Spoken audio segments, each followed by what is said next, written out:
Hello everyone, welcome back to my channel. In this video, we are going to talk about what I believe it's also a very important topic for our society, a little bit in line with what we have discussed previously in other videos, which in fact is especially critical for the younger generations, which is basically the sustainability of pension systems.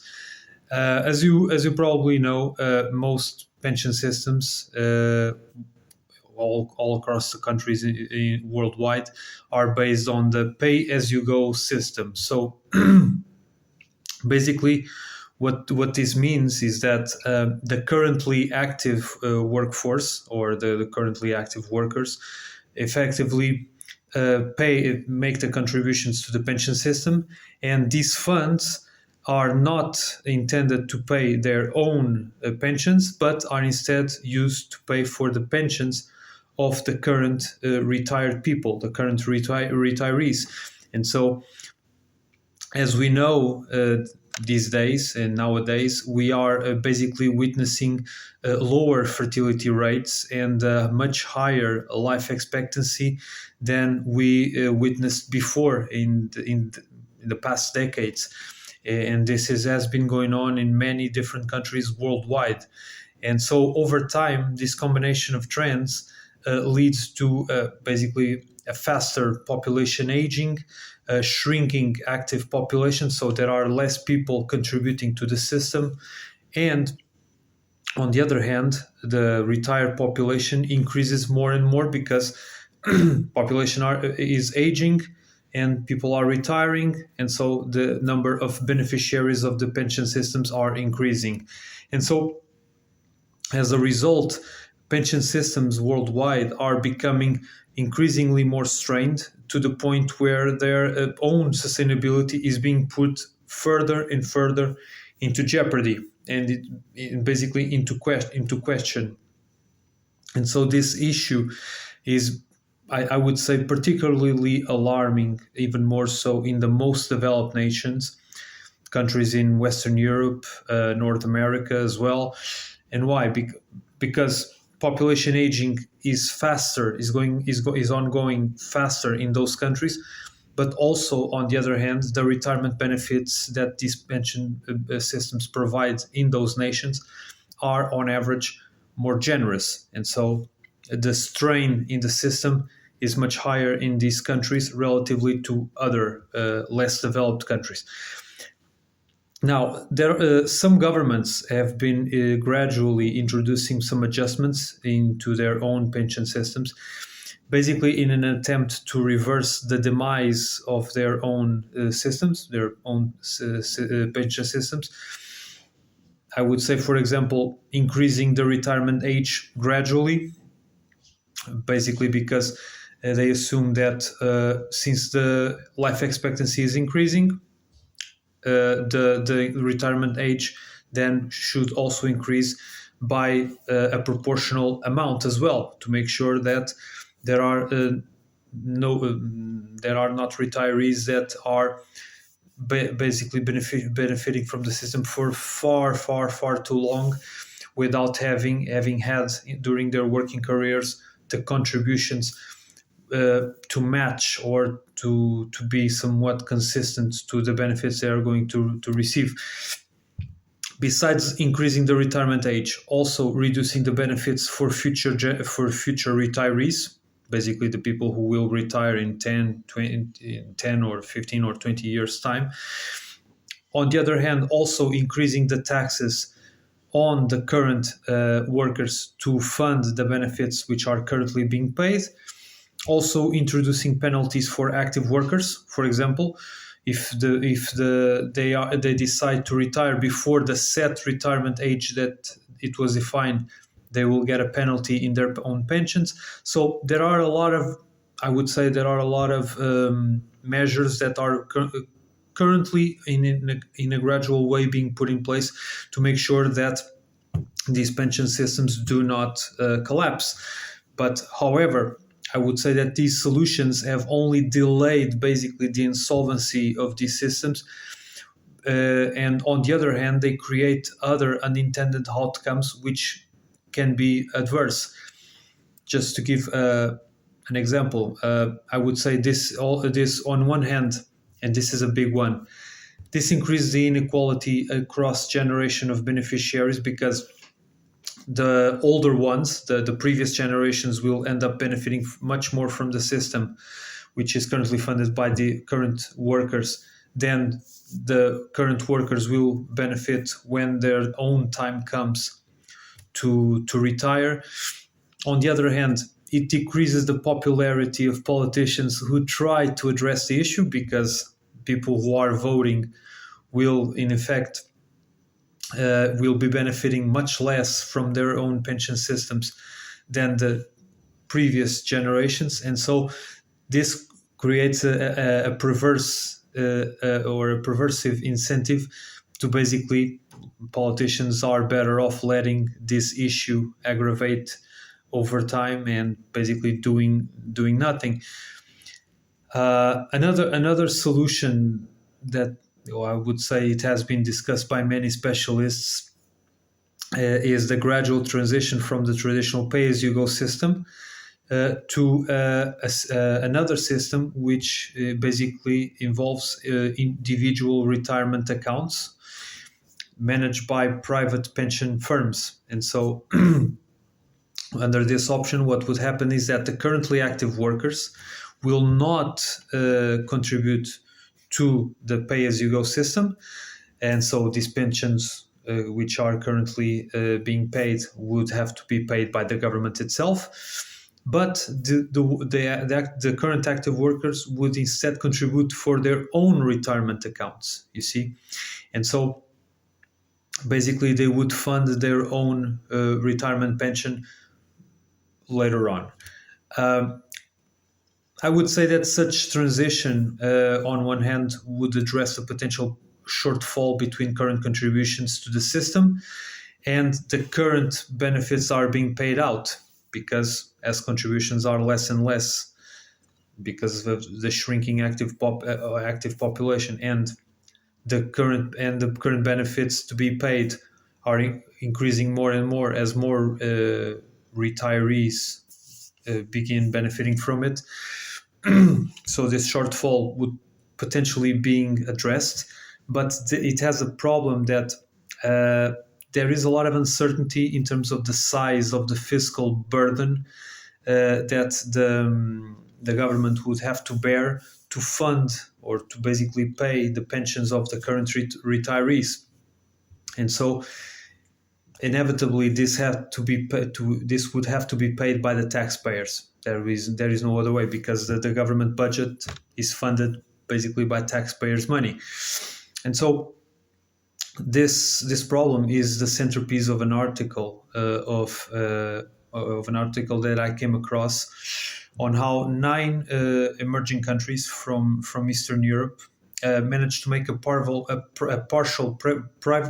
privatization of their own pension systems. And so they, on one hand, they keep their pension systems, but they and the contributions of the current active workers, a portion of it would go to the pension systems, the public one, the pay-as-you-go, but another portion will go to an individual retirement account, you see. And so this article basically describes and basically identifies the findings and the shortfall and the shortcomings of this solution that these countries in Eastern Europe adopted. And so basically this article was published, I believe, in 2011 by a person, Nikola Altiparmakov, from the University of Belgrade in Serbia. I will leave the link in the description below. But basically, from a government perspective, this article states that the success of a partial privatization of the public system of pensions, assuming there are mandatory individual retirement accounts, and so current active workers are obliged to contribute to those accounts. The success is based on three key assumptions. What are those assumptions? Basically, the assets in the individual accounts are able to earn at least the same return on their assets, as the somewhat implicit return of the contributions made in a traditional pay-as-you-go pension system, because the benefits that are paid of the pay-as-you-go system, um, the benefits have a specific amount, but it entails, or it has implicit, a given return based on the amount of money that the current system has. And so it's important to understand that the success of an individual retirement account pension system is only successful if the return on the assets is at least as high as that implicit return that the pay-as-you-go systems can yield. Another assumption, which is basically a necessity, is that the costs of the transition from the pay-as-you-go system to an individual retirement account and also the funding of the current pensions can be financed by the government period over the transition period. And so, and this transition period can take decades, several decades, 30 years, 40 years, 50 years, all the way until there are no more retired beneficiaries in the pay-as-you-go system. And so the costs must be tenable by the government budget. Otherwise, this solution cannot be operated, basically. And the final prerequisite or assumption is that the return from the assets in the individual accounts and the efficiency gains from the transition to this private solution adequately compensate for basically the transition costs. And so, on a cost benefit perspective, this transition must be worthwhile. In terms of the performance of the retirement accounts across the 9 countries since the beginning of the transition, basically, which ranges between 1 year and 10 years, because each of these countries implemented this partial privatization of the pension systems at different points in time. And so the findings that the article states is that in 8 of these 9 countries, the annual returns of the retirement accounts were actually lower than their own GDP growth of their own economies.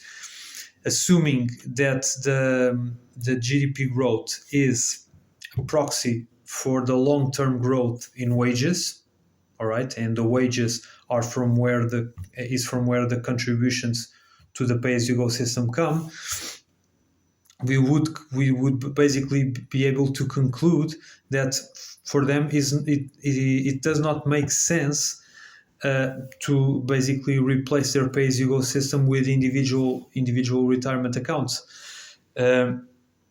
And even for those countries, for in this case, for the only country whose the returns of individual retirement accounts were higher than the GDP growth, by the way, which was Poland, the transition may not make sense as well, because most of the portfolio assets are invested in domestic government bonds.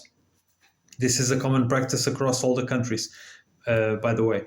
And so what this means is that the taxpayers' money are funding the returns of these assets, of most of the portfolio returns. And so basically it's the money, it goes around in circles, and basically there is nothing to be gained, because on one hand most of the taxpayers' money comes from active workers. They are paying basically to get their own return, their own money back. So there is nothing, basically there is no gain in such a solution. And especially because some of that money must be paid to the pension firms, to the pension management firms. So there is a net loss along the way as the money goes around that makes this solution not especially worthwhile. And so basically, this is one issue with the solution.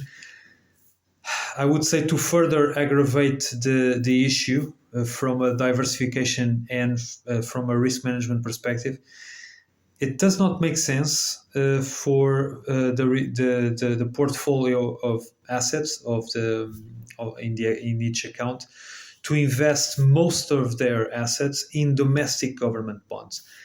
And why is this? Because in this case, the portfolios are mostly exposed to the domestic government credit risk. And so if the government struggles to pay their own bonds, or the bonds that were issued and which were bought by the retirement accounts, at the same time the government struggles to pay the bonds, the assets in the portfolio would suffer. And so the backup of the retirement accounts, which would be probably some sort of assistance in retirement for the retirees, because the assets they have are not giving enough return to provide in their retirement. At the point in which the returns are lower, the government is in a worse position to provide some sort of additional assistance. And so from a risk management perspective, it does not make sense, because we are exposed in the same way to the same source of risk. And so basically, this leaves the retirees exposed to the exact same risk as the pay-as-you-go system. But they have the problem that they are paying the pension management firms. And so they are bearing the same risk, but having a lower return because they need to pay some of their assets in terms of fees, in the form of fees to the pension management firm. So yeah, it's not worthwhile in this case to have the partial privatization of the pension systems. Also, I would say also another problem of this large exposure to domestic government bonds, especially when it comes to emerging markets and emerging economies in which the rule of law, the strong institutional system is not as developed as in developed economies, is that in these cases the government can potentially manipulate the returns on those bonds. How can I do that? By issuing bonds at a significant discount, meaning they will issue, for example, 10 million euros, for example, in bonds in which the principal, the amount to be paid at maturity is 10 million, but they sell it at and receive in return 8 billion. These bonds are issued at a discount, and so what would happen is that this would inflate the returns on the bonds, because basically the investors would receive, they pay now 8 billion and they receive 10 billion at the end. And so even beyond, this is again beyond the coupon rates, the coupon returns. But the problem is that the government would receive a lot less money than they should. And so this ends up being bad for the taxpayers, because at the end of the day, the government indebted himself and received much less money than they should to fund the government budget. And because of that, the taxpayers' money will be called upon on a much larger scale to pay for the expenses that the government wants to do. And so this sort of manipulation can occur for the benefit of the investors of the active workers in the retirement accounts, but comes at an expense, on the other hand, to the taxpayers. Given that many of these people are the same, basically there is nothing to be gained. You gain by investing in the bonds, but your taxes need to be increased to come up or to meet the shortfall between the debt that you contracted and the proceeds that you receive from the debt. And so this is basically something that it's a discretionary situation which the government should not be allowed to be in power to do so. You see, um, another issue is that also the workers, and this is a very important one. This is a rather common situation in which any individual that contributes to a defined contribution pension plan, in which you contribute to the plan, and then at retirement you receive the assets that are in your account, regardless of the value that they are. In contrast, a defined benefit, which is basically a pay-as-you-go, you are promised a given amount of pension depending on certain requirements, and so or factors, I would say. So in this case, the individual retirement accounts the issue is that the workers bear the risk of the underperformance of the investors or of the investments, and so they bear the investment risk. In the pay-as-you-go system, the workers do not bear the investment risk. It's the government, because if the government has the money, and it's the responsibility of the government to come up with the money necessary to pay for the pensions, the current pensions. And so if something goes wrong with the management of these funds, of these taxpayers' money and the contributions, the government must step forward and pay for and make sure he has the money to pay for the pensions. In this case, with individual retirement accounts, this does not happen. It's the workers that bear this risk if there is something like a financial crisis, or something happens that devalues significantly the price of the value of the assets in their retirement accounts. What would happen is that basically the workers will have a lower amount to have in retirement, basically to live off their retirement. And so this is a very, very critical issue, because at the end of the day, most people are risk averse, and so this can be potentially very significant risk for them if something happens, like I said, a financial crisis or something like that. If that happens in very close proximity with their retirement date, this can have a significant impact in their value, in the value of the assets that will be become available for these people to retire. Also, besides financial crisis, besides the returns of capital stabilizing at a lower rate than the GDP growth rate, and many things can happen that can cause the assets to devalue. And in those cases, yeah, like I said, it's up to the workers to bear that risk.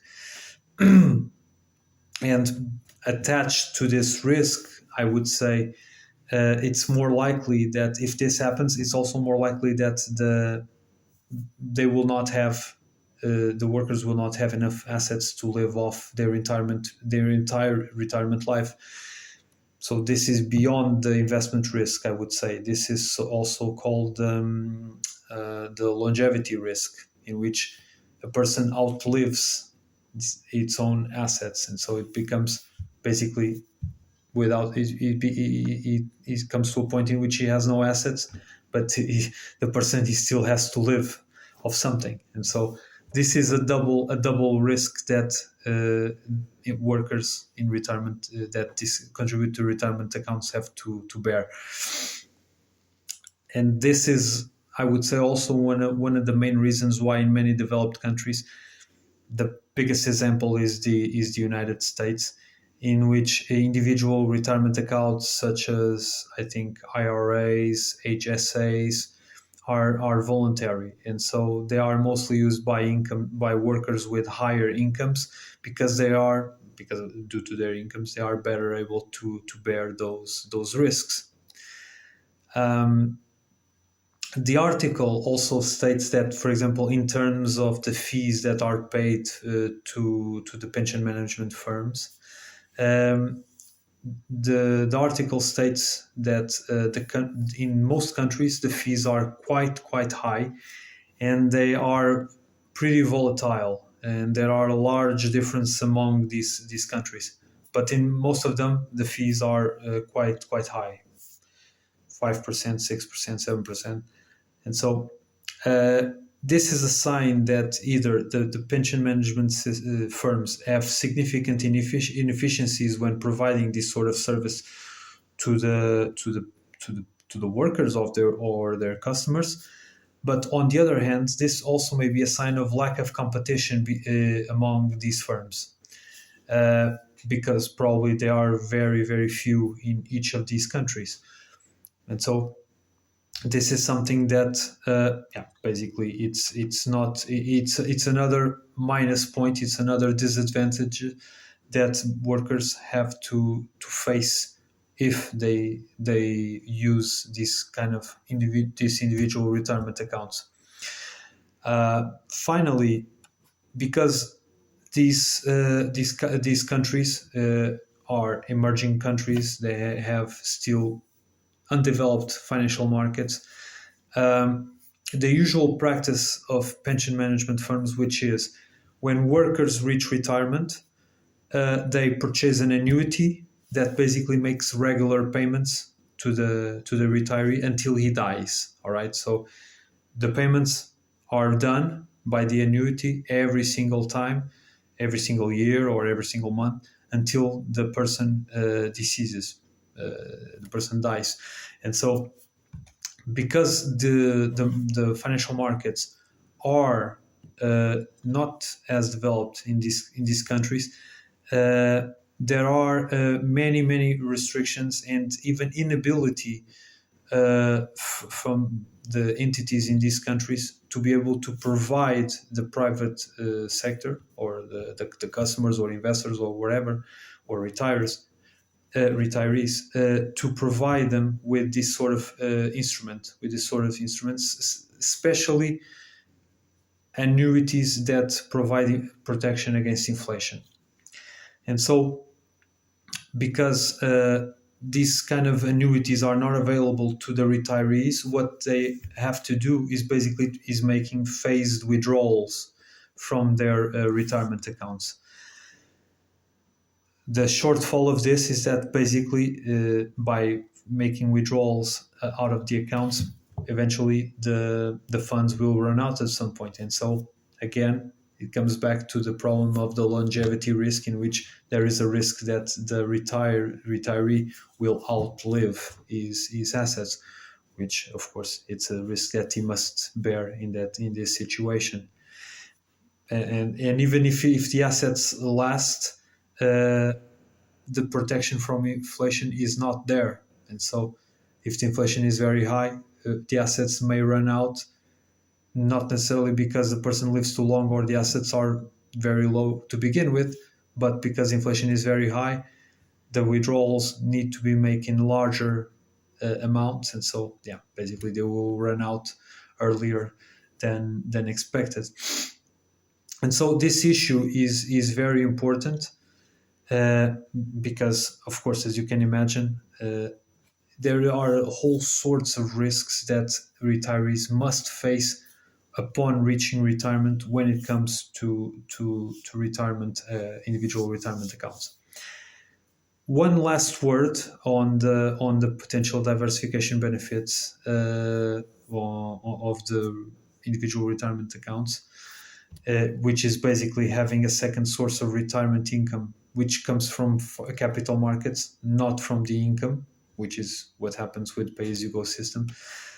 is that since these countries have undeveloped financial markets, it's much more difficult for them to find assets that can be diversifying. You see, and so what would happen is that the diversity potential, the diversification potential of the assets in these accounts is much lower, and because of that, the risk, the market risk, and the and yeah, the ability of basically offset exposures among these assets is much lower than what would be the case in more developed markets. And so basically, by comparing, and this is the main takeaway of the article, is that by comparing a fully pay-as-you-go system with a mix between pay-as-you-go and private retirement accounts, we can conclude that as things stand at the moment, and assuming they remain, even though, of course, this study is more than 10 years old, the returns on private retirement accounts are relatively lower. So from that perspective, it is not worth it. Also, in terms of the exposures, the risk exposures, retirement accounts, as I said, expose workers to investment risk during their active careers. Also, because of the inability to purchase inflation protection annuities, the retirement accounts also expose the retirees to basically the longevity risk and the inflation risk that we mentioned earlier. And also the retirement accounts are I would say are also exposed to political risk, because governments, as I mentioned, can manipulate returns on the domestic government bonds, which are the main asset in these retirement accounts for these particular cases, which of course raises conflicts of interest from the perspective of the government. And this is not even mentioning the fact that, for example, if in the event of a financial crisis and the country or the government must greatly increase its expense, the budget expenses to provide support to the families and all that, it can happen that they can basically seize the retirement accounts and bring them into the pay-as-you-go system. For what purpose? Basically to reduce the budget benefits.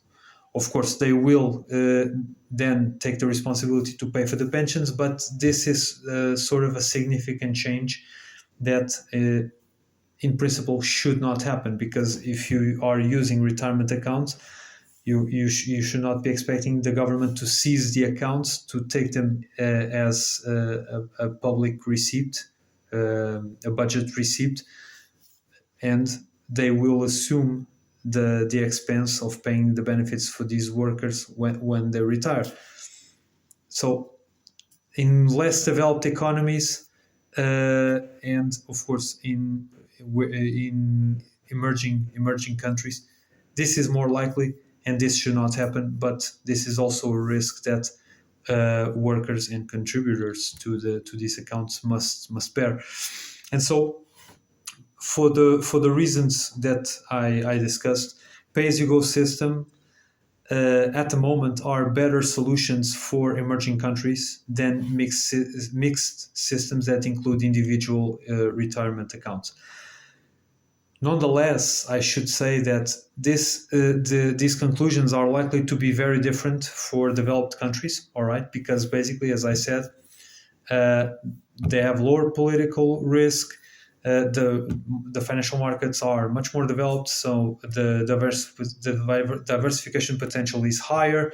The fees to manage these retirement accounts to be paid to the pension management firms are likely to be lower, because they are more competitive, they are more efficient, it is likely to have more competition among these firms. And so basically the conditions in place to adopt this sort of solution are much more favorable, are likely to be much more favorable in developed countries than in emerging countries. And so basically, this is what I wanted to emphasize here. I think this is a very interesting article. And for sure, yeah, I would truly recommend for you to have a look, and of course, be able to learn a little bit more in this particular topic, which I think it matters for everyone, each and every one of us, and make sure that, of course, if you need to, yeah, share some thoughts and discuss this topic a little bit further, I would be glad to, yeah, of course, to interact with all of you guys. Make sure you subscribe, you like the video, and you can connect with, and you can also connect with me on LinkedIn, and make sure that, of course, you keep yourself aware of these situations, because at the end of the day, this is something that pertains, and it's relevant for the future of everyone. So basically, that's it. Thanks a lot, and I'll see you all in the next video. Thank you.